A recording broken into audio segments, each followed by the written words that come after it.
Hi friends, வாங்க நம்ம இப்போ வேர்க்கடலை லட்டு எப்படி செய்கிறதுன்னு பார்க்கலாம். வேர்க்கடலை நல்ல புரதச்சத்து உள்ளது. சின்னவங்கலேருந்து பெரியவங்க வரைக்கும் எல்லாருமே சாப்பிட்லாம்.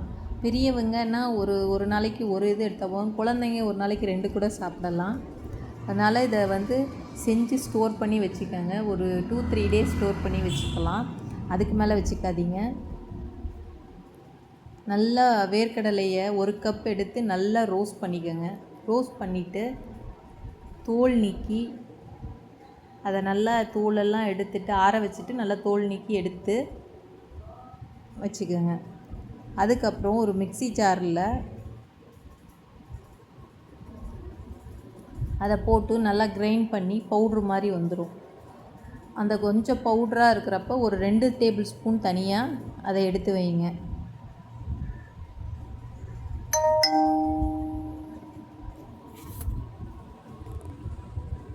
விட்டு விட்டு கிரைண்ட் பண்ணி அந்த 2 டேபிள் ஸ்பூன் எடுத்து வச்சுக்கோங்க ஒரு பிளேட்டில்.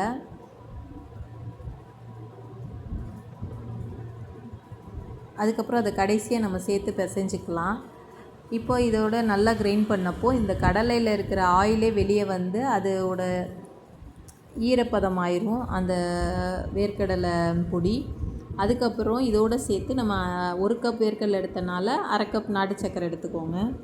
அதோடு சேர்த்து மிக்சியில் அரைக்கிறப்போ அந்த எண்ணெய் பிசுக்கும் அந்த நாட்டு சர்க்கரையும் சேர்கிறப்போ ஈரப்பதம் வந்துடும். நல்லா விட்டு விட்டு அரைங்க.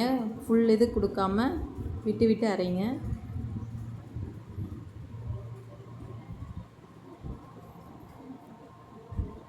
இந்த மாதிரி அரைச்சிட்டு ஒரு அகலமான பாத்திரத்தில் கொட்டிக்கங்க.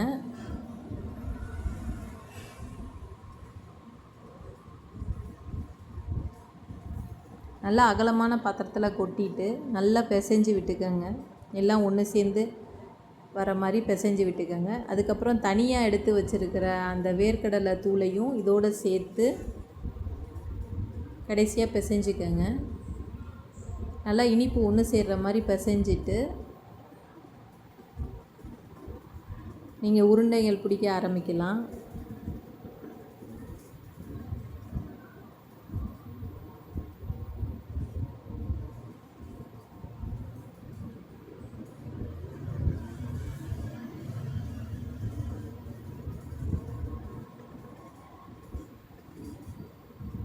பாருங்கள், இப்போது நல்ல உருண்டை பிடிக்க வரும். நாங்கள் அழகாக உருண்டை பிடிச்சி ஒரு 3 டேஸ் ஸ்டோர் பண்ணி பசங்களுக்கு கொடுங்க.